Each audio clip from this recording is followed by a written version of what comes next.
ìgbà mi dọ́wọ́ rẹ̀ àsìkò mi dọ́wọ́ rẹ̀ bàbá alámọ̀ ayé mi o ẹrù ayé mi tó wúwo bá mi gbé o bá mi gbé o ti pọ́njú ayé ti dààmú ayé bá pọ̀ lápọ̀jù ó lè mẹ́mi lọ mẹ́mi lọ. jẹ́wọ́ agbára rẹ̀ o kẹ́rù ẹni méjì má di tẹnìkan nínú ọlá rẹ̀ agbára rẹ̀ o ọlọ́run àgbáyé ojú rẹ̀ dá o nínú ọlá rẹ̀ aláàfin àjọba agbára rẹ̀ o. Life of a single father ojú mẹ́rin bímọ méjì ń tọ́ adágbé adáfa yìí pọ̀ jù ẹ bá mi pè Fẹ́mi kó má ràjò àìníde ojú méjì ò lè jọ mẹ́rin ẹrù ìwúwo mẹ́lẹ́ dàgbé olólùfẹ́ mi ti fi mi sílẹ̀ òdìgbére ayami o why did you left without notice ayé rẹ̀ mà ti ṣòfò ó ti ṣòfò ọgbọ́n kan ló jẹ́ fún mi o ṣe bó ní wàá bá mi tọ́jú ọmọ mi o why did you left ti pọ́njú ayé ti dààmú ayé bá pọ̀ lápọ̀jù.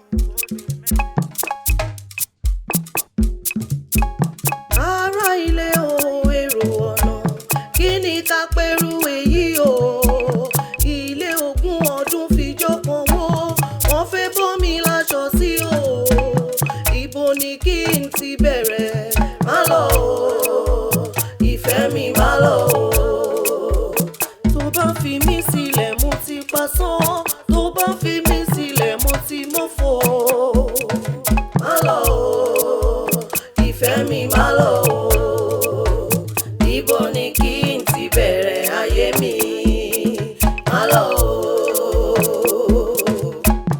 ohun tó bójú ti dé bá mú ó ṣe ṣe àríkẹ́mi lọ ṣe mí. wa ò fẹ́ ẹ nílùú òun dárin ta ni ó gbèrè ọ̀hún fún wọn ò mà ṣe ó mà ṣe ó mà ṣe.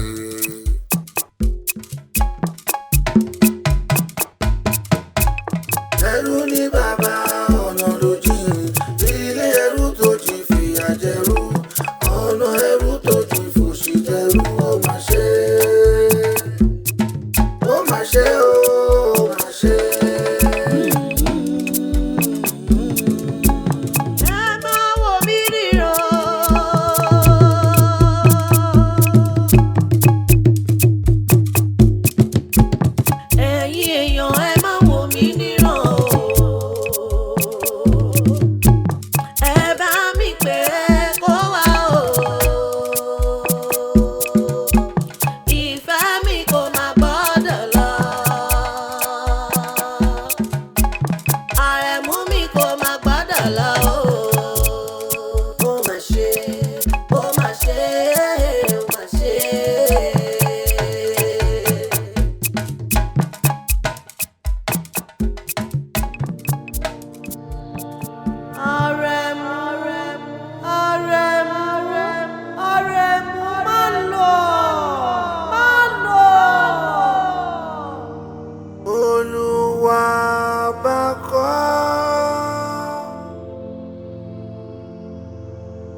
yẹn ló pọ̀.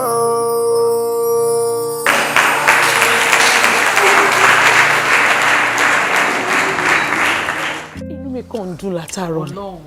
Lábákẹ́, first time tí màá rí àwọn tó ń ṣe fíìmù tí wọ́n máa perform wájú mi lélẹ̀. This is my first time. Ṣé fẹ́ gbọ́? Tó bá rí bí ara mi ṣe ń dìde. Ó wá dàbí pé wọ́n ń ṣe real. Ara mi kàn ń dìde ni. Ara tèmi náà ń dìde. Ara mi, babe, mi ò rò pé o mọ nǹkan tó gbé dání rárá. O mọ̀ pé celebrity lọ́kọ ẹ̀. Ọkọ ẹ̀ heart omi dẹ̀ ń jáde lójú mi, mo wọ emotional. Tó bá jẹ́ pé mi nìran ni right now má ti máa rìn pẹ̀lú squad.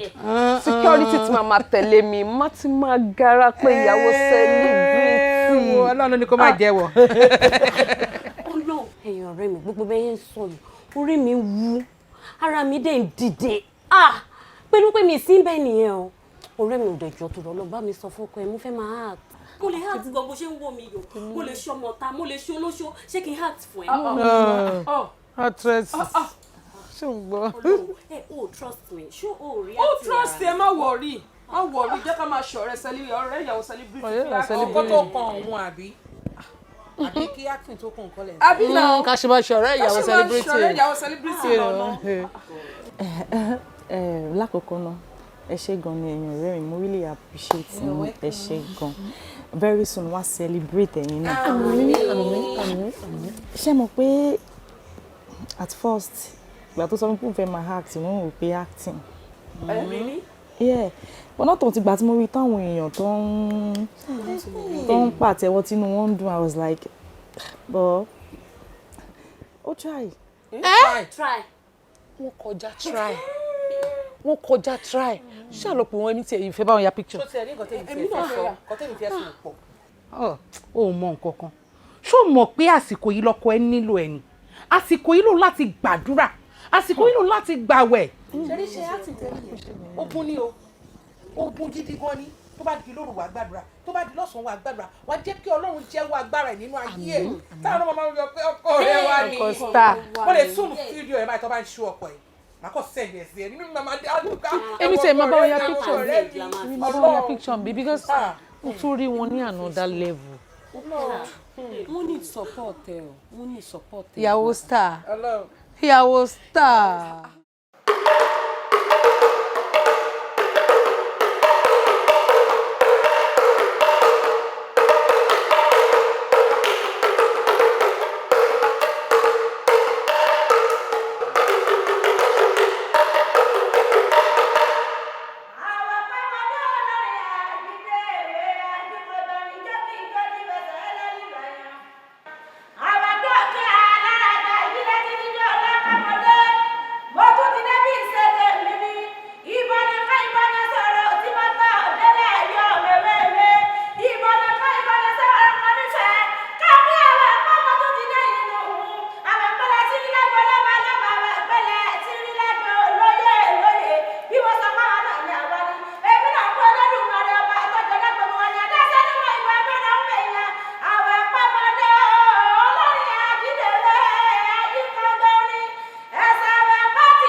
God bless you. Ẹ lọ báyìí, a máa get back sí ẹ ṣeun.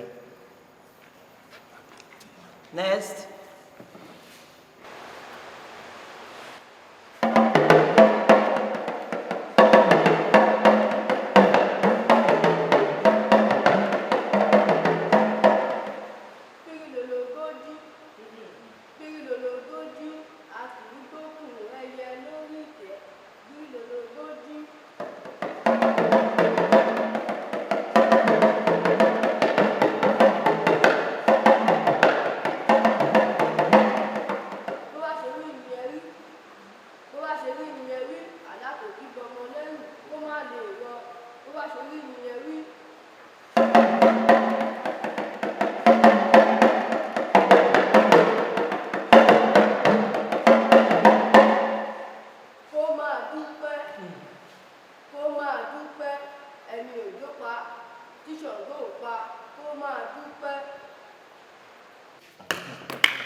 dà ẹ ṣé àwa la gbà. God bless you. Ẹ lọ jókòó. A kàn sí yín. Next.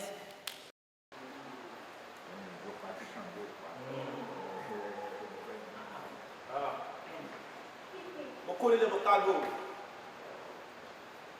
Orúkọ tèmi ni Àdìgún olówó 3-in-1 talent. Ó kọ́ lẹ́gbẹ̀ẹ́ ẹ̀pẹ̀. Owó lẹ́fẹ́, acting wà, ijó wà.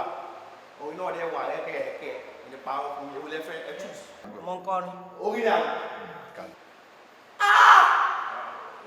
Èmi Àdìgún tuntun dé o. Olórin oyin. Tí bá kọrin. Bí ya anybody lé.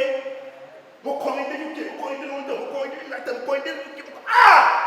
Ọmọ mi everywhere o. Àdìgún. Èwo ló tún fẹ́? Ó ti tó. Má kọrin. Ó ti tó. Ẹ lọ gan. In fact, kò sírú èèyàn bí yín. Irú ẹyẹ bí ọ̀kín sọ̀rọ̀.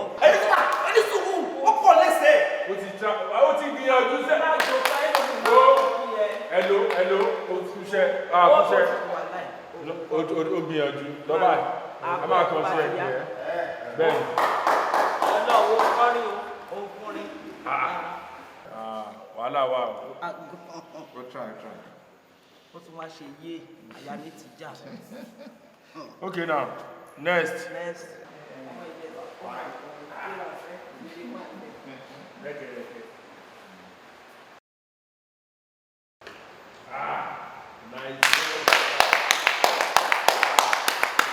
God bless you. Yeah, bye-bye. If not to take care of you, baby, mommy, come rara. She said, make I no worry, oh my Jenny.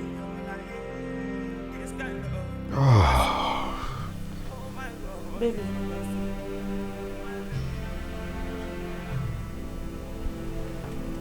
Baby. Báwo. No. Kí ló ṣẹlẹ̀? Ọ̀rọ̀ ilé ayé náà ni jàre. Wọ́n kàn máa ń sọ pé ọ̀rọ̀ ilé ayé ò tó rò ni. Ó tó rò. Because tí ó bá wáyé gbogbo tó ń ṣe láyé tí wọ́n bá wọn ṣe tí ó bá lówó náà kò ṣe nǹkan tó dáa. At least akàwé níwọ̀n bá tí agbára ká iṣẹ́ dà. Business tá tún ṣe tọ́lọ́run tún gbàdúrà ẹ̀ tí a fi ń ṣe gbogbo tá à ń ṣe yìí náà. Ó lè jẹ́ ká gbádùn fake ti pọ̀ ju oríṣiríṣi lọ́tún lọ́sì. Ṣé tẹ́tà tí mo tún wá wọnú ẹ̀yìn sìn. Okay, wo performance tá a ṣe yẹn táwọn èèyàn like ẹ̀ tán ṣe. Èmi fúnra mi wò pé mo ti tó láti jẹ́ producer láti máa produce ẹ̀ tara mi. Tí ó bá dẹ̀ produce ara ẹ̀ náà máa mọ̀yàn náà máa bẹ̀rẹ̀ sí pé èèyàn lọ́tún lọ́sì. Nísìnyí wo tá a ṣe yẹn tá a bá tún fún àwọn ọ̀gá àwọn producers yẹn lówó wọn ò ní lò wá sí sìn gidi. Yes, mo wá wò pé at least tí n bá bẹ̀rẹ̀ production tí mo náà bá bẹ̀rẹ̀ sí ṣe tí mo mọ̀ pé mi mo play lead ẹ̀ tí ó ṣe pé ó ṣe ń fi mí ṣe ọlọ́pàá ṣe gbogbo ẹ̀ lọ́tún lọ́sì tó pé mi mo play lead iṣẹ́ mi àwọn èèyàn mọ̀yàn wọ́n á dẹ̀ bẹ̀rẹ̀ sí pé èèyàn lọ́tún lọ́sì lọ́n ṣàánú nìjà rẹ̀. Daddy G, I must confess to you. Ṣé rí performance yẹn lọ́jọ́ yẹn? Àwọn ọ̀rẹ́ mi love ẹ̀. Everybody love ẹ̀. Ó wà emotional èmi gan mo ti gbàgbéra mo wò pé ṣọ́kọ mi ló ń act báyìí. Ẹ wò nídìí iṣẹ́ yẹn lágbára Ọlọ́run ẹ̀ di irun ẹ̀ di gbà. Ṣé gbogbo nǹkan tí àwọn èrò síwájú tí wọ́n fi iṣẹ́ yẹn dá lára ẹ̀yin náà á fi ṣe lágbára Ọlọ́run.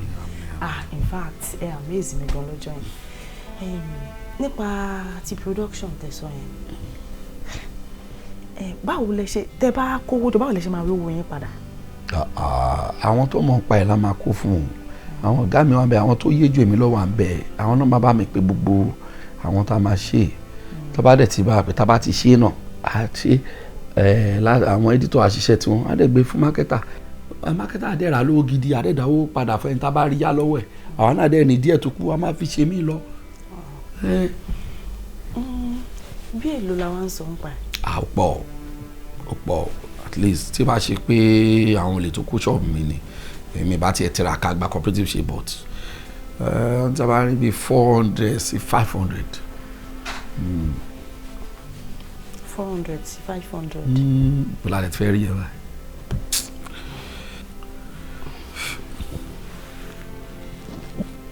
Baby,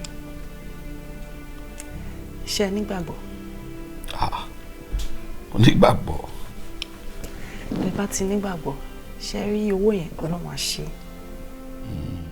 Bẹ́ẹ̀ni. Ọlọ́run á ṣe. Ọlọ́run á ṣe. Ọlọ́run á ṣe. Kò sí wàhálà ṣe. So mi fẹ́ kẹ́ ronú. Ẹ wo bí èmi ti múra o. Ẹ jẹ́ a lọ sí church fún midweek program. Ẹ jẹ́ a lọ. Oh, Tọ́mà ni. Well, no problem. Èmi náà kọ̀ wọ ṣòkòtò ni. Oya. Ẹ dìde ńlẹ̀. Ọlọ́run á ṣe. Àmì o. Ó ṣe gan. Thank you so much. Ẹ ní láti ronú. Àfi sùúrù. Ẹ kí mi náà fẹ́ kàn bí. All right. Ẹ ṣàmọ ẹni tó jókòó yìí. Ààrẹ èèyàn nu ààrẹ múrẹ́mú. Ọ̀gá. Ààrẹ múrẹ́mú sanwó. Ṣé ò sí torí bẹ́ẹ̀ ṣe pè mí ń pè ìjà ya wọn? Ṣé kìí ṣe pé ìjà ṣẹlẹ̀ sá? Ìjà o. Nǹkan tó ṣẹlẹ̀ ni pé Àrẹ̀mú sọ pé òun fẹ́ ṣe múvì. Ó fẹ́ pòdúsì fíìmù. Òótọ́. Ẹ mọ̀ ìdíṣẹ́ wa yìí bí mo ṣe ń wò ẹni tí ó bá ti lówó ṣe production tiẹ̀ kó tó débẹ̀ apẹ́ local pass ló máa ṣe púpọ̀ tí dẹ́tọ̀ bá ní ẹ̀jẹ̀ káfẹ́ nìkan bírèkì bí ṣe kí níbi a máa kóyàn síbẹ̀ lọ́tún crowd lọ́tún lọ́sì lóòótọ́ ẹ̀yẹn náà ni wọ́n máa fi bẹ̀rẹ̀ láti kọ́ṣẹ́ ṣùgbọ́n tó bá fi dáhùn kan náà kí wọ́n wá owó kó ṣe production a lè ṣe róòtú bá wù fún rẹ̀ ẹ mọ ibẹ̀ làwọn èèyàn ti mọ̀ pé ó dáa síbí mo ṣe ní kébì náà gbìyànjú ẹ̀. Àbíyàn bá tiẹ̀ ti lówó lọ́wọ́ tó bá ti lóun ń ṣe fíìmù àbò ń ṣe tíátà ọlọ́mọdé ò bá wọn sìn wọ́n wáyé ni. Yóò kàn wọ́n lọ location tó bá gbọ́ngàn ṣe location l'Àbújá yóò débẹ̀ bá gbé kí wọ́n ṣe ńlọrin yóò débẹ̀ bá gbé wọ́n ṣe lọ́yọ̀ yóò débẹ̀ yóò mọ̀ rìn kí ni wọn ò ní fún nírò gidi kan yóò lọ location ju kámẹ́rà lọ. Eléyìí náà bó ṣe rò náà dáa bí ẹ bá fẹ́ ya fíìmù lọ́wọ́ ẹ̀ fíìmù tó dáa tí wọ́n gbà tó jẹ́ pé wọ́n ó tà tó jẹ́ pé gbogbo ilé ayé yìí ni ó mọ̀ ipe yẹn wá manage pé kéèyàn ṣe single party èèyàn ò ní tó bí 3 million o fíìmù gidi tó jẹ́ pé kò nídìí pé bóyá àṣẹ̀ṣẹ̀ fi ń bẹ àwọn tí wọ́n tà tó jẹ́ pé lọ́wọ́ kan tí ẹ bá ti ń ṣe tán báyìí kíkọ́ lówó bẹ̀rẹ̀ kí gbogbo òlú ó sì mọ̀ pé fíìmù jáde èèyàn ò ní tó 3 million kámẹ́rà lásán wàhálà nígbà tí ẹ ṣe pé kámẹ́rà kan lèèyàn ó gbà gbogbo kúrú lásán ogun ká tó wá sọ costume ká tó sọ location kò rọrùn o. A jẹ́ pé màá lọ sún ṣòkòtò mi ni o. Kí ló dé? Ọ̀gá bíi 500,000 700 lè mí pé. 500 láì ṣe ìhí háhá gẹ́gẹ́gẹ́gẹ́gẹ́gẹ́ gbàǹdìgbà àwọn eléyìí gan lè fi 500 700 ṣe fíìmù mọ́. Gbogbo ẹ̀ kò mọ rọrùn kí wọ́n tó lọ lè ṣe ọ́díò lásán àti bíìtì kí wọ́n tó wá mọ máìmù sí èyí náà ṣe owó kékeré. Ẹ lọ sọ ṣòkòtò orílẹ̀ wọ́n bí nù ṣó ti rò pé arákùnrin ó síríọ̀tì pẹ̀lú ìgbẹ́jọ́. Lẹ́yìn tó ti ń disturb mi ti pé mo fẹ́ ṣe fíìmù. Kò burú tó bá ti fẹ́ ya fíìmù gidi kó lọ lè wówó ní tí èsè fíìmù tí yóò tọ́jú sábẹ́ bẹ́ẹ̀dì tí yóò ní jáde o. Ó ṣàti sọ́n ó lóun wà lówó. Kò sí wàhálà. Ọ̀gá àwọn ará bíi tẹni kọ́ pé wà ọkọ̀ pé wà ní àwọn orí script o. Ọmọ ni ọmọ sàkọ̀hún olùsí ọmọ ni bí ṣe máa ń ṣe rádaràdà nu tó bá ti kan ipe wọ́n pè síṣẹ́ báyìí òwò ló fẹ́ manage production yìí o ẹsẹ̀ di owó ẹsẹ̀ di script ẹsẹ̀ di gbogbo nǹkan táwọn tí wọ́n ní di ẹsẹ̀ di ẹ̀sìn wọn kò ní sí èyí rádaràdà ni yóò wá máa parọ́ ẹ mú paago wọn ò gbé ní irọ́ nípa o. Àti pé owó tẹ́ sọ fún mi the other time ẹ mọ̀ pé mo ti ju yín ni owó yẹn kéré. Ẹ má bínú bí eléyìí kì í ṣe fọ́ọ̀tì èmi náà tó bá jẹ́ pé bí irú àwọn àfíìsì ẹni ọláwọn Sodiq Adébáyọ̀ àwọn ọmọ géwó lẹ̀ ṣùgbọ́n sàkọ̀ ìwọ̀n èsè báwọn iye tí wọ́n bá fún crew tí wọ́n fún káàsì báyìí iye rẹ̀ náà ni yóò kó lẹ̀ ṣùgbọ́n mọ́ bínú ìníjọ́ mọ́ fìdí sí wọn lọ́mọ fúnra mi ní mọ̀ dáwó sí ọ mọ́ bínú ìmọ̀ wá báwọn ọ̀gbẹ́ni iṣẹ́ tèmi náà ń bọ̀ o kò sówó ń bí eléyìí o iṣẹ́ ọ̀rẹ́ láfi ṣe o owó epo lásán. Uncle Banjo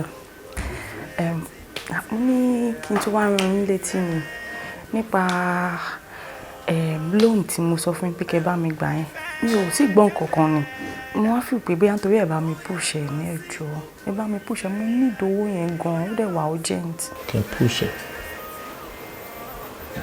ètí mi fi push ẹ̀ títí tí wò push kúrò lójú kankan. Praise the Lord.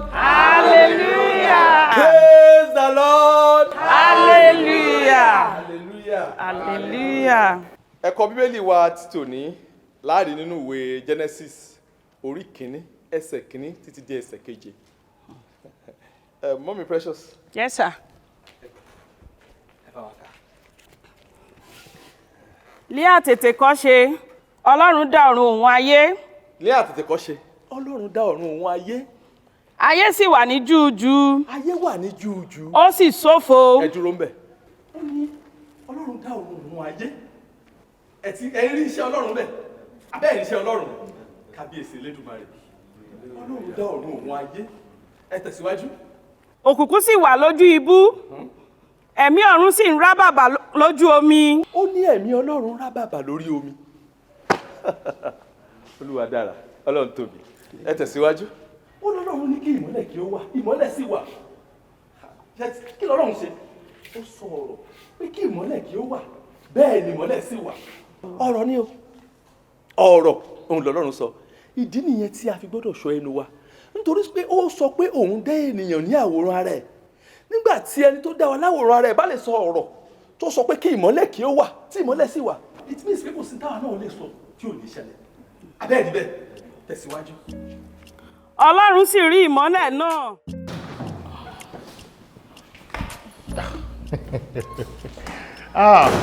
Mo enjoy service ní gan seriously. Mo enjoy ẹ gan ni o. Mo dẹ̀ really dúpẹ́ lọ́wọ́ ẹ fún àǹfààní tó fún mi láti lè máa wá sí church. Kì í ṣe pé church náà bí èmi náà sí.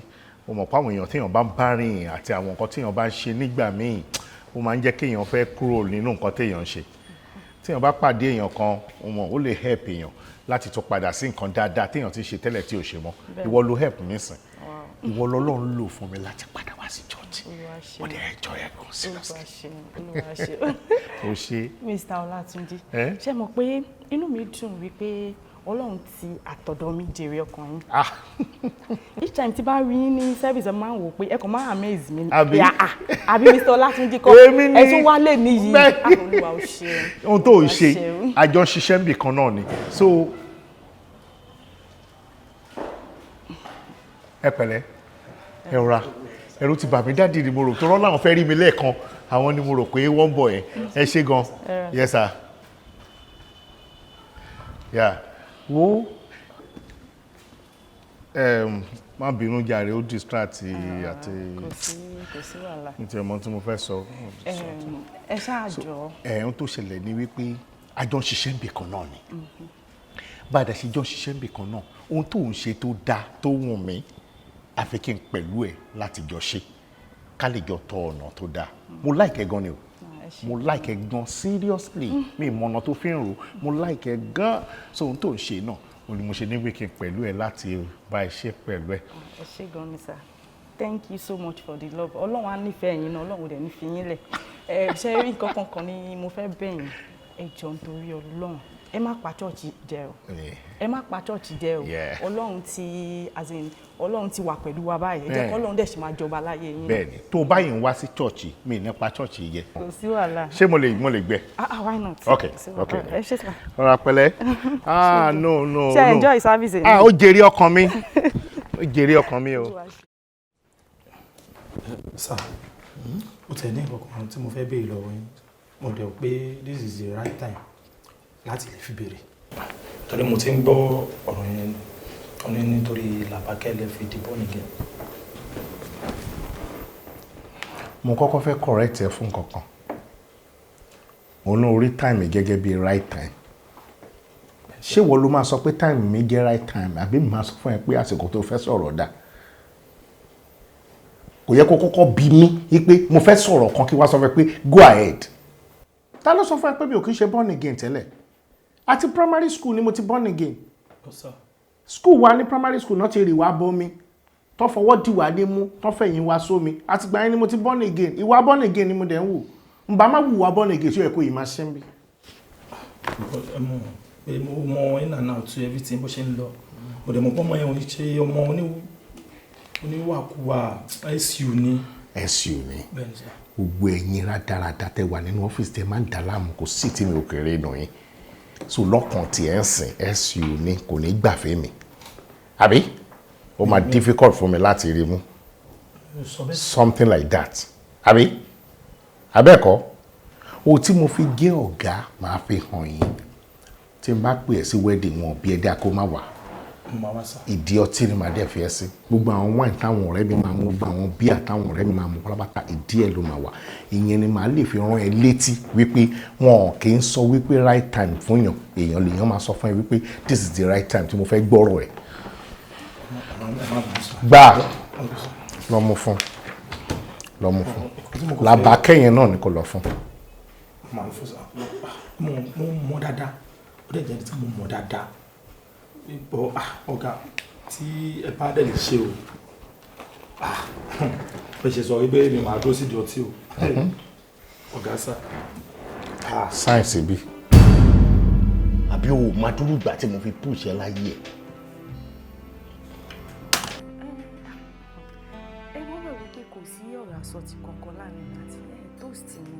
báwo ni wọ́n tún ṣe ń kọ ẹnu sí èèyàn pé wọ́n ní interest inú èèyàn ju nǹkan tí mo ṣe yẹn lọ ò ń lọ sí church mò ń tẹ̀lé ẹ lọ sí church ò ń lọ bible study màá tún lọ o sunday service màá tún gbà yín lọ síbẹ̀ kò sí program mi ìtọ́jú wọ́n ń ṣèpàdé àwọn obìnrin ní church mo tẹ̀lé ẹ lọ mo jókòó sọ́wọ́ ẹ̀yìn mo ní mò ń observe ta ló rò pé mò ń observe nínú meeting yẹn ìwọ ni náà. ẹ̀yin náà lẹ sọ fún mi ẹni Ọlọ́run tí ara mi jèrè ọkàn inú mi dẹ̀ dùn. ọkàn wo ṣé mo lọ́kàn méjì ni ọkàn kan tí mo ní yìí àbó gbọ́ Ọlọ́run ò jèrè ẹ̀ kankan o èmi ni mo lọ́kàn mi èmi ló wù mí bó bá ṣe wù mí ni mo ṣe ń darí ẹ̀ mo smart gan náà mo sọ́ra mi dìgbín torí ẹ̀ ni ìgbín ni mo sọ́ra mi dì mo mọ nǹkan tó ti ṣẹlẹ̀ nínú church yẹn mo mọ tó ti ṣẹlẹ̀ ó jẹ́ ká fọ̀rọ̀ sẹ́nu ká dákẹ́ àmúdẹ̀ ń tẹ̀lé ẹ lọ káàkiri wá ní pé mi ò tó sí ẹ bí ò bá ẹ sọ̀rọ̀ tí mi bá bẹ́ẹ̀ sọ̀rọ̀ wó mọ́. tó bá ṣe tún wá jẹ́ ìyẹn ti bọ̀ mo ṣàmù pé mo ti marry ẹ jọ. o notice pé mi ò wá wedding. ẹ bẹ́ẹ̀ ni ẹ pé mi ti rò pé bóyá ẹ busy lẹ ṣe wà. mi ò busy ọ̀rọ̀ ẹ rìn kí n máa wá sí church mo sọ fún ẹ wípé mo jèrè ọkàn ara mi nítorí tiẹ̀ ni ìgbà tí mo dẹ̀ ti rí pé o ti yí ojú mi sẹ́gbẹ̀ẹ́ ó jẹ́ jú mi bottle water ló mú lè tó bá fẹ́ kí n yọ̀ǹda ayé mi fún Jésù pátápátá jẹ́ kí mi àti ẹ̀ṣẹ̀ kan kí n rán ẹ lẹ́ẹ̀kan. rárá sà.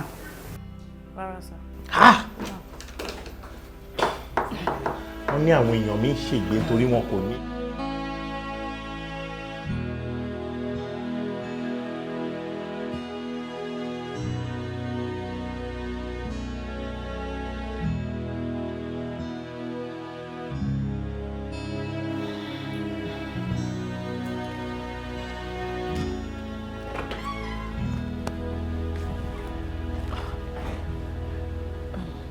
bọ́ kí ni mí ní gbogbo eléyìí náà.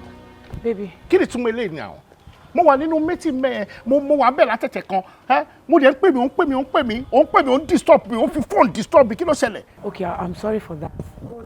mi ò disturb ẹ mú call ẹni náà nígbà tí mo dẹ̀ rí pé o ò gbé phone mi keep calling pé bóyá o fi phone ẹ sí silent. o disturb mi báwo o pè mí lákọ̀ọ́kọ́ mo cut phone ẹ o pè mí lẹ́ẹ̀kejì mo cut phone ẹ o pè mí lẹ́ẹ̀kẹta mo cut phone ẹ ṣé kò yẹ kó o ti mọ̀ pé nǹkan sórí ẹ nìyẹn. I'm sorry mi ò mean ẹ láti sọ̀rọ̀ àlùfàṣà sí ẹ but orí ẹ yí ni pẹ̀lú pé kó o máa pèèyàn kéèyàn cut ẹ kó o tún pè padà gbogbo wà tó ń wú gan ìwẹ̀ torí ẹ tó ti sán sínú téèyàn ò mọ̀ tẹ́lẹ̀tẹ́lẹ̀ ni. a má sọ̀rọ̀ báyìí náà kí ló ṣẹlẹ̀ kí ni mo gbé kí ló sáré ń jù mo ń pè ẹ́ ò gbé fóònù nígbà tí wọ́n máa pẹ̀ tó máa cut phone mi it's an insult kò dáná o.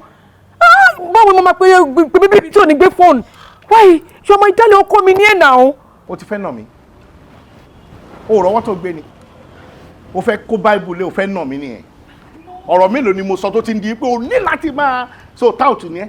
Jésù mi o. ẹgbẹ́ni tí mo pè ní ẹgbẹ́ni tí mo pè lọ́mọge Jésù ọmọge èṣù ni ẹ ọmọge èṣù o ní ẹ o ṣọmọge Jésù asọ̀rọ̀ ta ìsọ̀rọ̀ o ti fẹ́ kó báìbù lé o ti fẹ́ gbá mi lójú ọmọ kí tí ì bá súnmọ́ ẹ̀yìn o fẹ́ gbá mi lẹ́sẹ̀ ni.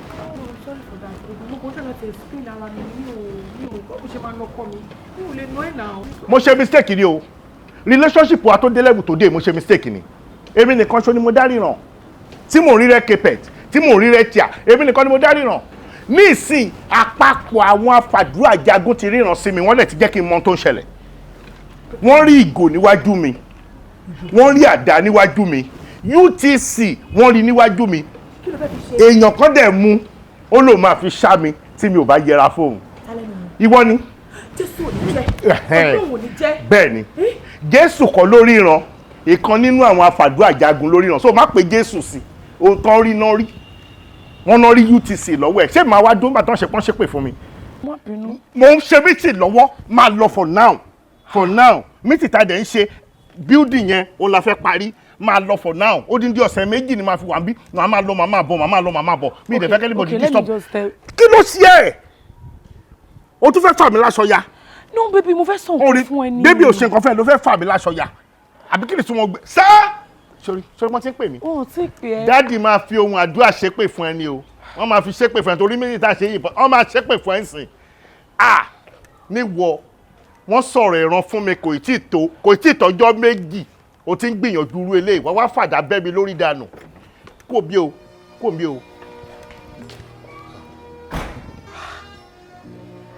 kí ló ń ṣẹlẹ̀ Jésù ọmọ Ọlọ́run ṣàánú fún mi kí ni mo ṣe fọ́kọ mi èmi mú adẹni tí mò ń disturb ẹ̀ èmi ni tout. The shop making enemy you to do you. Ó ti wà okay, kò tó gbọ́dọ̀ pọ̀ jù. No, man, no brush. Almost everybody, very low. Good afternoon, sir. Good afternoon. Yes, sir. How are you? Very well, thank you. Hello. Hello, share. Sorry. Hello, share your one. Yes, sir. So, I'm like so for me. Emma, sir. No, don't do that. No sense, eh? Yes, sir. Yes, what's my there? So sorry, sir. I'm highly elated to meet you for the first time. I'm from First Lead News. I would like to interview you, Lori Shetan Sheini, sir. It's just a brief interview. Bolo, the one. First Lead News. Yes, sir. Okay. All right. I would like for you to introduce yourself to our viewers, the other actors that you have on the set, and the script. Kilo inspiring, Tefigba script and everything. First, and everybody knows my name. Yes, you know, sir. okay, you know. Yes. No, this particular job, I don't know, maybe you're my fan. Are you my fan? A very big one at that. That's good. Yeah. That's good for you. I don't know if you're epic. Oh. So, I'm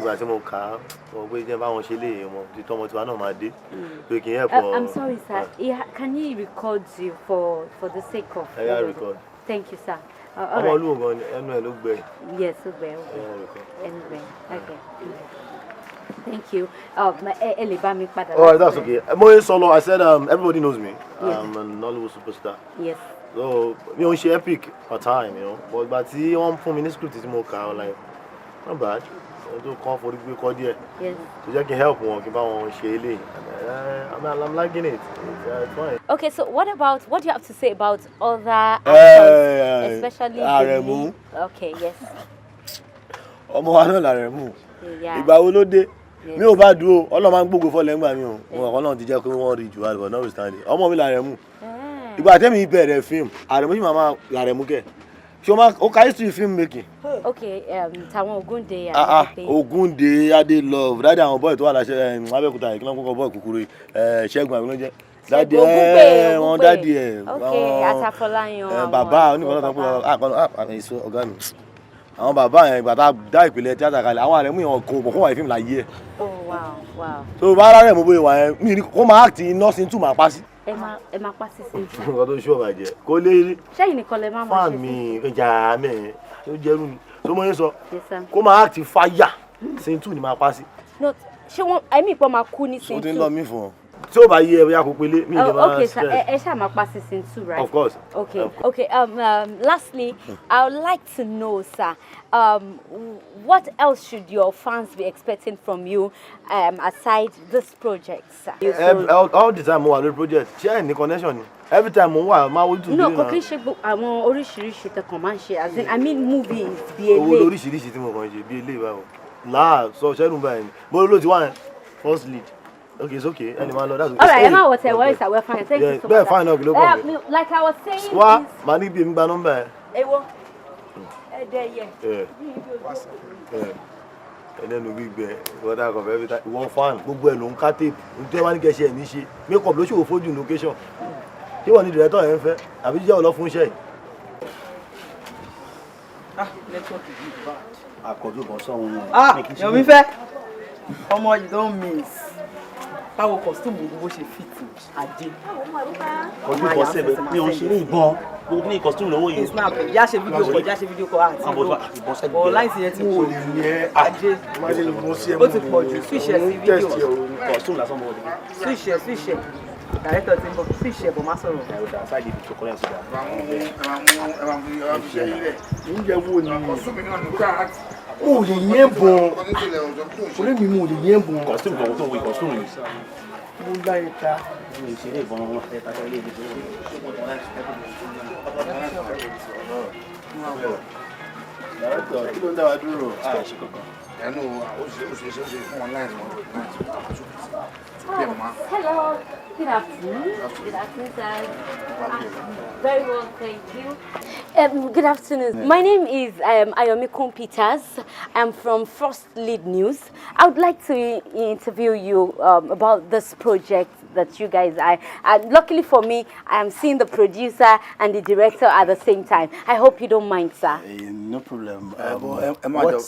What language? English language or Yoruba language? Actually, the program is an English one, but then because we are on the set of a Yoruba movie, besides Omo Yoruba nimi, Odeki Amagbe Asha Tede wa Laruge. So anyone see oba see teba free pẹ̀lú just feel free. That's fine, sir. Combination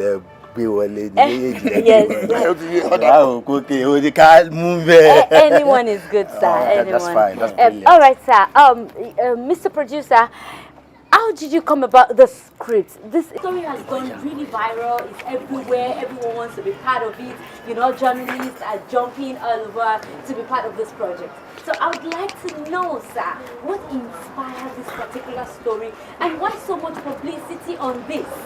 Thank you. I'm so happy you notice Eri. Then it's all over social media. But when you're low fare, you don't want to be part of this. I see every actor saying that Emika, Sheni Darukomi, Shemi Niwambe, you know, I know the scope. Thank you. Ikoti mo ma sọ ni wípé Ọlọ́run ló dé. Tí Ọlọ́run bá dé sí life ẹ̀dá bó ṣe máa rí nìyẹn bó ń ṣe first production tí mo máa kọ́kọ́ ṣe nílé ayé mi ni bó ṣe wá jẹ́ pé ilé làwọn èèyàn ń pè fún jù ó jẹ́ pé ilé iṣẹ́ mọ́ èèyàn tó wá sórí sẹ́ẹ̀tì láti wá ṣiṣẹ́ fún mi lọ́fẹ̀ẹ́ ṣá tí wọ́n sọ pé no, I don't want your money, I just have to be part of this production. Honestly, so mo rí ní rí wípé Ọlọ́run ló dé. Ọlọ́run ló dé because iṣẹ́ ọ̀hún bí ìgbà tí a sọ pé Ọlọ́run ti ṣe báyìí sí everything. Postman ẹ máa wọ́n sì tó ìbọn yẹn náà ṣé ìṣàtúnṣe ṣiṣẹ́ mi lẹ́yìn ìbọn ẹ bí ń jáde. So nǹkan tó ṣẹlẹ̀ bó ṣe story gangan ni mo fẹ́ ṣe. Yes, so nǹkan tó ṣẹlẹ̀ sí mi kì í pé okay ẹ jẹ́ kí n lọ pẹ̀lú story nígbà tí mo jẹ́ ti rí báwọn èèyàn ṣe wá pariwo lórí ẹ̀ mo tí mo pé story eléyìí ó ti lálùbáríkà rẹ̀ bísí nìyẹn tí mo fi decide láti sọ pé ẹ jẹ́ ká ṣílẹ̀. Thank you so much, Mr. Producer. My director, sir, I would like to know, how do you feel when you got the scripts that everyone is talking about, then you having to be the director? I know you've had to direct 1 or 2 of his movies before, but this one is giving you so much fame, so much name. You know, your name is being mentioned everywhere. Tunde Shobayo is the director. Shobanjo is the director. Your name is everywhere. So this is a good one, sir. How did you come about? Anyway,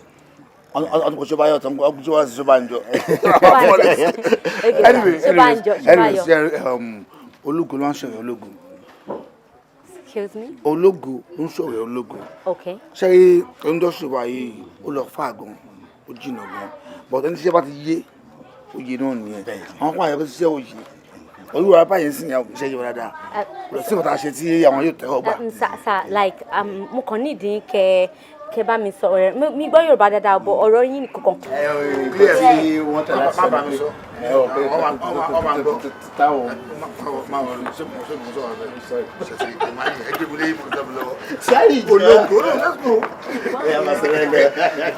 Ológo ló ṣọ̀rẹ́ ológo. Yàtọ̀ sí fíìmù producer mi àwọn ilé ìfún direct yẹ pé ẹ mọ̀ pé wọ́n kọ́ mi as a receptor. Kọ́ tèmi náà fi láìkẹ́ pé PM ó dẹ̀ pé ẹni tó ṣe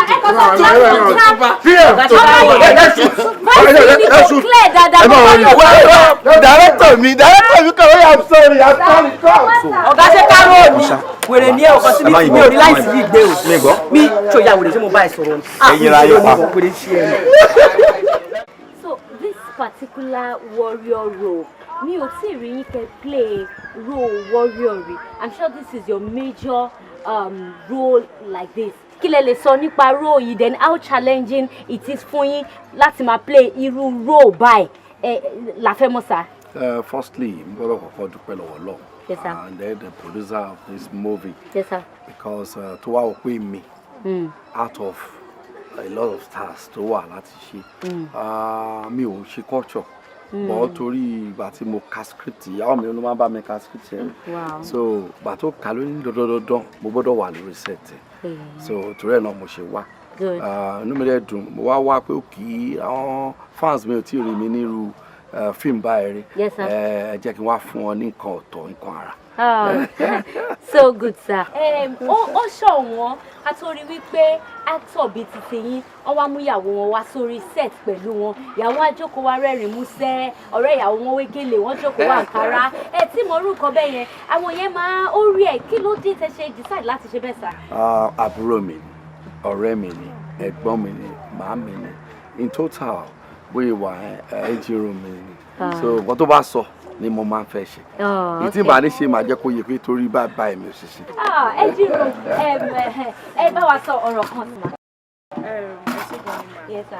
I'm here just to give the moral support. And besides, this is my friend. Ó dẹ̀ ti máa ń dá mi láàmú pé òun náà fẹ́ máa heart ní mo ṣe ní kí n mú wálé ní.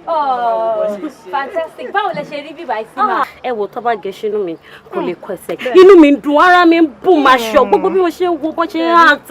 Orí mi ń wú. Ẹ máa act gan, ẹ máa wọlé. Mi lè wait láti wà lórí stage yẹn Ọlọ́run. Okay, ó dàbẹ̀ ma. Okay, no problem ma, no problem. Okay, Mr. Remo, ọjọ́ wo ni ká máa expect pé iṣẹ́ yìí máa jáde sà? Producer la máa bí bọ̀ mo rí bọ́yé ń ṣe editor wa lóko gbogbo ẹ̀ kò lè pẹ́. Oh, okay. It's nice talking to you, sir. Thank you so much for the audience. Ẹ ṣé gan ni ma. So Ayọ̀míkún ni orúkọ mi lẹ́ẹ̀kan sí in case torí ọjọ́ mi Ayọ̀míkún Peters ni mo jẹ́. Thank you, sir. You're welcome. All right. Kí ló fẹ́ jẹ? Agba mẹ́ta.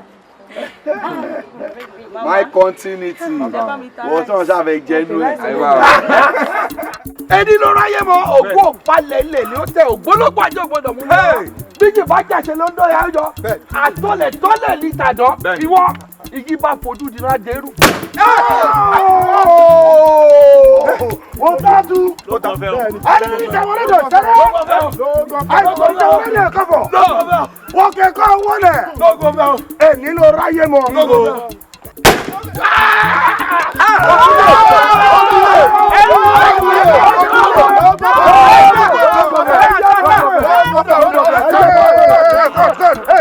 Allez, t'es tout, láyé. Il va battre pas.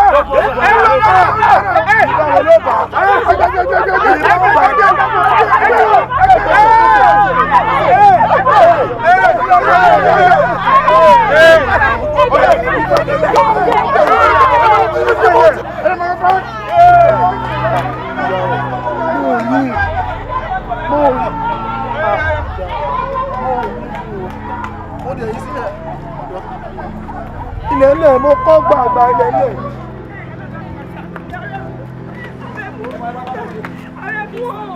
Ẹ bá mi gbé ẹjọ́, ẹ bá mi gbé o. Ẹ máa wulẹ̀ máa rọra lẹ́yìn.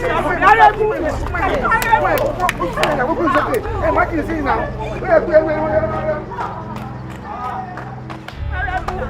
Ẹ bá mi gbé o.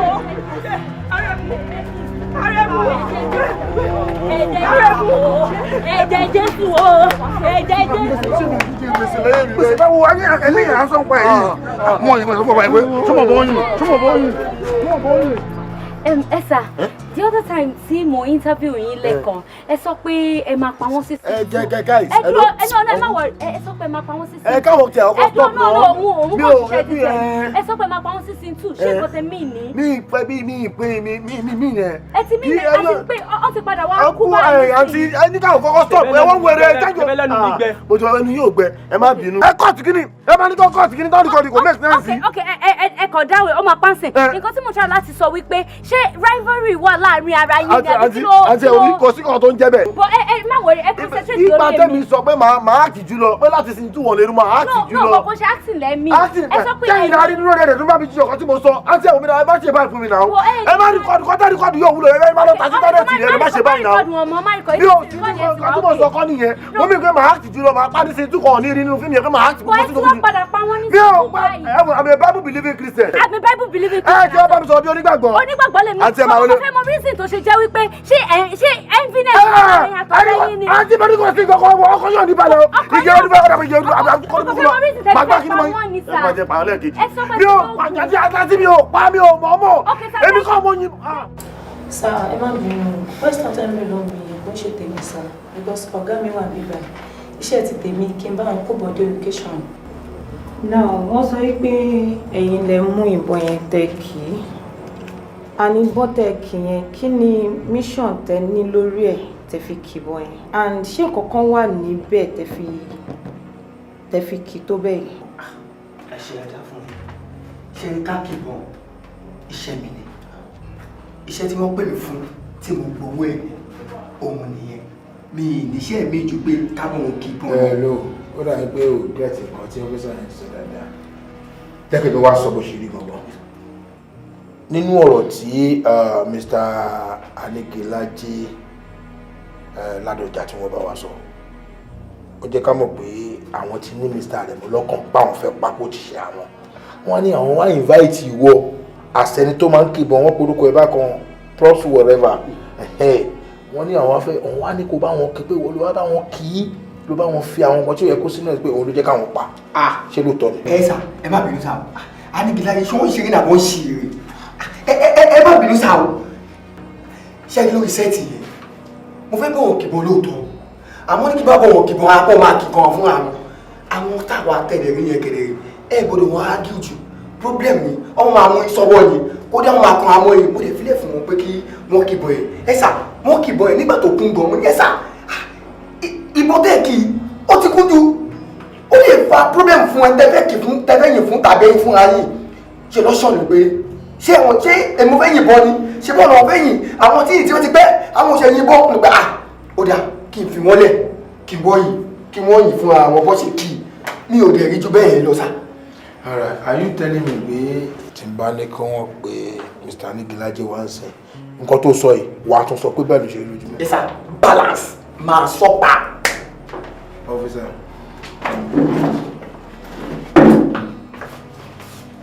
It's okay, madam. Hello, bro. Ó lè dùn mí ṣá. Ẹ ṣòro pé àwọn ọlọ́pàá kan máa sọ pé kó wá jókòó bí akọ̀ máa sọ wọn táàmù. Okay. Níbi tí a bá investigation wà dé. A ti rí ibi tó ti ṣe interview. Tó sọ pé tó bá di sin 2 wọn kí nǹkan tí mo sọ yẹn máa yé wọ kò yé mi. Ohun tó bá di sin 2 that ẹlẹ́ẹ̀kejì ó máa pa. Láwọn ti pa. Kí ló ṣẹlẹ̀? Ẹ sá mo sọ bẹ́ẹ̀ lóòótọ́. Good. No kì í ṣe sísọ tẹ́yìn ìròyìn ẹ̀ sá. Ṣé àwọn languages kan wà tá a máa ń lò location tá a máa àkọ́mọ́ tẹ́mọ̀ pé màmá àtẹ̀mí mi ní pé pátápátá ó máa act jù mí lọ sí wọn àpé sí ní náà máa act jù lọ pé wọ́n máa pa mí sí wọn ìmọ̀ máa pa òun sí 2 nǹkan tí mò ń sọ jẹ́ pé máa act gan pé wọ́n ní. ó dàbí ẹni pé nǹkan tá à ń sọ nígbà kò fẹ́ yé yín we are trying to be nice with you. I know. She understand. Ẹ mọ̀ pé celebrity ni tí Gistlover bá gbé yín gbogbo everybody ló máa mọ̀ ẹ jẹ́wọ́ fáwa so that a máa lè defend yín. Bro, in addition. Yes sir. Ṣùgbọ́n pé òrì mi rí. Rárá sir. But sincerely, I love you. Thank you. Fan ẹni mo jẹ́ o. Ẹ ṣé. I do watch your movie. Ibi táwa wà, profession wà, I'm big farawa. So, wait, between you and I. Yes sir. Ó dàbí pé guy yẹn ti ní nǹkan tó ṣe tó ń dùn ẹ̀. Kí ló fà á tó fi wá pa? Bí fún ẹ ṣé ilé ayé yìí ojú ọ̀run tẹ ẹ fọ́ sá mi bí ìfẹ́ kò bí fún mi kó ló tẹ mọ́ tiẹ̀ ẹ̀fà bó jẹ́ lóhun ṣe tó gan ó bá wa mẹ́rin sá mi bí ìfara wa aago tó lu 12 máa lo 1 time tiẹ̀ ló dé ló lò sá èmi àti òun bí àdùn kankan mi ìdèdè wò ẹ̀jẹ̀ ní mi àti pẹ̀ fọ́ngbà mi máa nira ká máa sàn yan káàkiri odidi yẹn máa tẹ̀lé gbọ́ mi ò lè bá fàṣà àbóyé iṣẹ́ kan tí mo ṣe ọmọ ẹ̀kí kọ́nà wáyé kí ṣùgbọ́n ó yàn ṣiṣẹ́ ni òye ẹjọ́ sá ó jẹ́ ìkọ̀tẹ̀ ọ̀rọ̀ kò lọ bẹ́ẹ̀ mi díẹ̀ kò sọ̀rọ̀ fífa àfa àkọ́kọ́ ní èmi àti ọ̀hún ájú ìyá àdó bá farisa. wọ́n tó ṣẹlẹ̀ mo fẹ́ mọ ẹ̀ ó dùn mí pé ẹ̀yin tí àwa máa ń wò nínú fíìmù tá à ń fẹ́ mí ta fẹ́ mọ̀ ó dùn mí pé bẹ́ẹ̀ni àti ẹ̀ṣin mọ́ra ní. ó dùn mí náà. but all the same máa rí lẹ́dà ẹ̀mí o mi ṣeré o ẹ ló bẹ kó mọ̀ kan fílẹ̀ máa pa àwọn tó máa tú ìtẹ̀. ẹ̀sà no kò sí nǹkan kan tí mo fẹ́ sọ mo fẹ́ sọ pé bí wọ́n Juliet àtọ́ lọ́run kò sí nǹkan tí mo fẹ́ sọ. ẹ̀sà mi ẹ̀sà. àsìkò mi dọ́wọ́ rẹ̀. àti bàbá lámọ̀ ayé mi ò lọ́wọ́ because àìmọye iṣẹ́ mi ti ń jù àìmọye budget mo ti direct ní ọ̀ṣẹ́ kìí ṣe lálálálálálá mi ò ní ẹ̀fà ìlú experience báyìí rí. ló máa kanáàkì ẹ mọ mi. mo mọ ìjú bẹ́ẹ̀ ṣe lọ. ó yẹ kí wọn pé mi lè burúkọ ara mi jẹ́ náà. mi ò mọ bóyá lè burúkọ ara ń jà bẹ́ẹ̀ lè burúkọ ara jẹ́ ibi tá a bára wá sí you as a director aláti invite nígbà tí issue ṣẹlẹ̀ but nínú àwọn investigators ṣàṣẹ sófà I get to know pé issue wà láàrin Mr. Aremu àti Mr. Producer nígbà kan rí kò ṣe ní location yìí wọ́n dé pé inú bí producer pé why this pé inú bí wọn pẹ́pẹ́ sọ wọn okay torí kò ṣe wà láyé ló fa gbogbo nǹkan tó ń ṣe pé gbogbo tó ṣẹlẹ̀ pé wọ́n arrange ẹ̀ ni pé àwọn ni wọ́n invite ẹni tó kì í mọ̀ pé okay máa invite ẹ̀ máa sọ fún so wọ́n máa wá pa á lójú mi nǹkan tá a gbọ́ ni how far is it true. èmi when I'm not stupid báwo ni màá ṣe pé ọ̀tá mi síṣẹ́. how do I know. màá fi owó mi pèèyàn síṣẹ́ màá tún wá tún fowó mi sọ pé kí wọ́n tún bá mi pa kí wọ́n fi dọ́rọ̀ sí mi lọ́rùn. àṣé ọmọ pé mo gbèsè tí mo ti jẹ lórí project yìí ṣá wípé bí akọ̀tí ẹ̀ stop àìṣiṣẹ́ mọ́ gbèsè ni wípé èèyàn tún wá kú sí mi lọ́rùn kú sí location mi gbèsè àtọ́rúkọ burúkú leléyìí. wọn pààyàn lé wá mi ò lè ẹ́fà tí ẹ̀rọ orú ẹ̀ lọ́kàn mi. èmi àtẹnitá sọ rẹ̀ yìí kò sí wàhálà kọ̀ọ̀kan láàrin èmi àti ẹ̀ èmi ò kí n pe ọ̀tá mi síṣẹ́ mi tí bá ti mọ̀ pọ́tá mi lélẹ̀ máa sáfọ́tá mi ni tíṣẹ́ tó bá fẹ́ pọ̀ wá pọ̀ ìṣẹ̀ tó ní máa sọ pé èmi àti lágbájá àlejò ṣiṣẹ́ pọ̀ ẹ lọ fún ó tán. Yes, I know you very well. I know you very well. màá wá sọ pé kí wọ́n máa ní kí wọ́n ok ẹ bèrè lọ́wọ́ trust manager bóyá mo sọ fún pé ok ó yá gba ìbọn eléyìí o kò ní fún kárátà kí kárátà ikú ẹ bèrè lọ́wọ́ ẹ̀ àbí is the best position to answer this. I know nothing about it. Wọ́n pààyàn ní wá. Orúkọ burúkú nílé ìnáwó ọgbọ́n tó sọ ni. Ọlọ́pẹ́ mi ni mo arrange. Mo rẹ̀ mọ́ stupid, mo rẹ̀ mọ́ dá. Trust me, ó lè ṣe tẹ́kọ̀ ṣe tí wọ́n náà. Má wọ̀ rí. Ọkàn mi dẹ̀ ti sọ pé kí n má produce fíìmù yìí ó ká ní mo ti mọ níṣe bí mi ò ní producer. Òwò aláti mo wá kóra mi síbẹ̀ àtúnyẹ̀ náà. Má sọ̀rọ̀ bẹ́ẹ̀, má sọ̀rọ̀ bẹ́ẹ̀. Èmi ò kí ṣiṣẹ́ tó pariwo ni, ó máa ń ṣẹlẹ̀ bí at times. Síbẹ̀ tí wọ́n ti rẹ́ta tí ní issue ní script conference mo ti mọ̀ pé ibi tó máa já sí lélẹ̀. Ẹ̀rẹ̀ pariwo ṣẹ́. Director àti writer ò ní ṣùrí látọjọ́ tí mo ti ṣe fíìmù wọ́n ní lélẹ̀.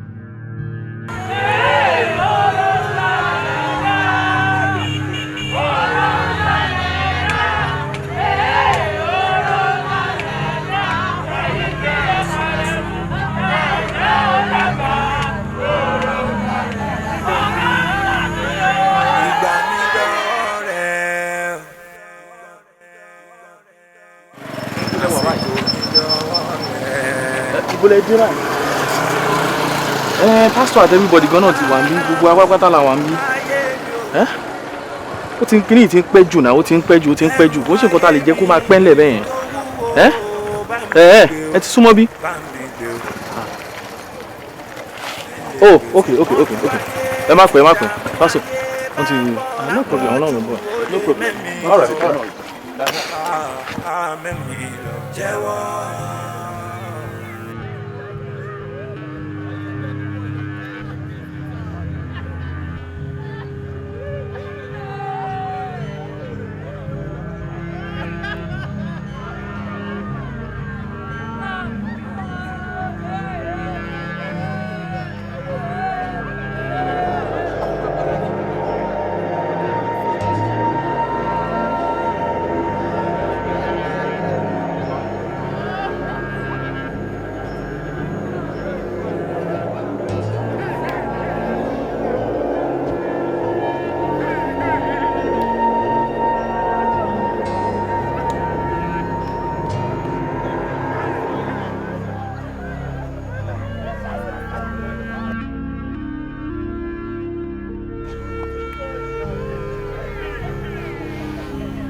a ti kọ́ fún ènìyàn láti kú lẹ́ẹ̀kan ṣoṣo. Lẹ́yìn ikú, ìdájọ́ ló kù. Ẹni wá ti lọ, Mr. Aremu. Pẹ̀lú bó ṣe lórúkọ tó, pẹ̀lú bó ṣe gbajúmọ̀ tó, pẹ̀lú bó ṣe gbayì tó, Ọlọ́run sọ pé àsìkò tó láti mú lọ. Lótìtọ́, a fẹ́, ṣùgbọ́n Ọlọ́run fẹ́ jù. Ó fẹ́ jù wá lọ. Ṣé ti wá rí ikú Ọ̀gbẹ́ni Aremu? Ẹ̀kọ́ ló jẹ́ fún gbogbo àwa tá a kù láyé. Pé kò sí nǹkan tí ènìyàn lè jẹ́ láyé. Níkẹyìn, ikú náà ló pin gbogbo. Fún ìdí èyí, mo rọ̀ yín ẹ̀yin àyànfẹ́. Gbogbo nǹkan tí ẹ bá ń ṣe láyé, ẹ máa ní lọ́kàn bí ìgbà pé ikú ń bọ̀ ní kíákíá, kí ẹ sì máa ṣe rere. Ẹ máa ṣiṣẹ́ ilé ìkẹyìn bí irú eléyìí tí Mr. Aremu lọ yìí. Ẹ máa ṣiṣẹ́ ìkalẹ̀. Ṣó ti tán nìyẹn báyìí? Ṣó ti tán nìyẹn báyìí? Aremu! Aremu ṣó ti tán nìyẹn? Bẹ́ẹ̀ mi jí o! Aremu! Ayọ̀ sọ́mọ ìwé tọmọ yìí. Kọ́míṣọ́nà ti jẹ́. Kọ́míṣọ́nà ti jẹ́.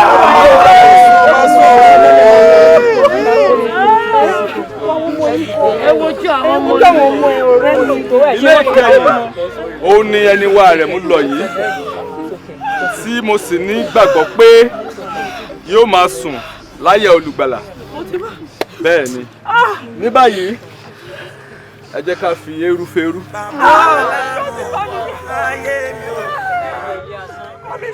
Ẹrù ayé mi tó wúwo bá mi gbé o.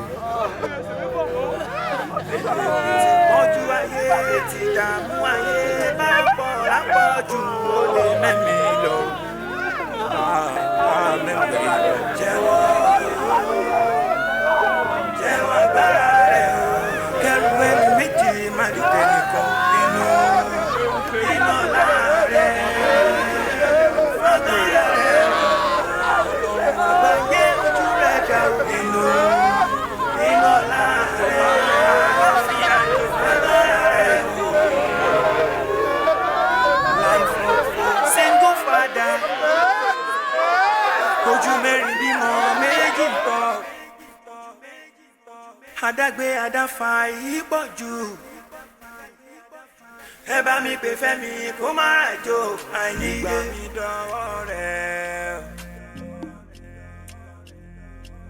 Àsìkò mi dọ́wọ́ rẹ̀. Bàbá alámọ̀ ayé mi o. Ẹrù ayé mi tó wúwo bá mi gbé o. Bá mi gbé o. Ti pọ́njú ayé ti dààmú ayé bá pọ̀ lápọ̀jù ó lè mẹ́mi lọ. Mẹ́mi lọ. Jẹ́wọ́ agbára rẹ̀ o. Kẹ́rù ẹni méjì má dìtẹ̀ nìkan nínú ọlá rẹ̀. Agbára rẹ̀ o. Ọlọ́run àgbáyé ojú rẹ̀ dá o. Nínú ọlá rẹ̀. Agbára rẹ̀ o. Life of a single father. Ojú mẹ́rin bímọ méjì ń tọ́. Adágbé adáfa yìí pọ̀ jù. Ẹ bá mi pè Fẹ́mi kó má ràjò àìníde. Ojú méjì ò lè jọ mẹ́rin. Ẹrù ìwúwo mẹ́lẹ̀ dàgbé. Olólùfẹ́ mi ti fi mi sílẹ̀ òdìgbére. Ayami o. Why did you left without notice?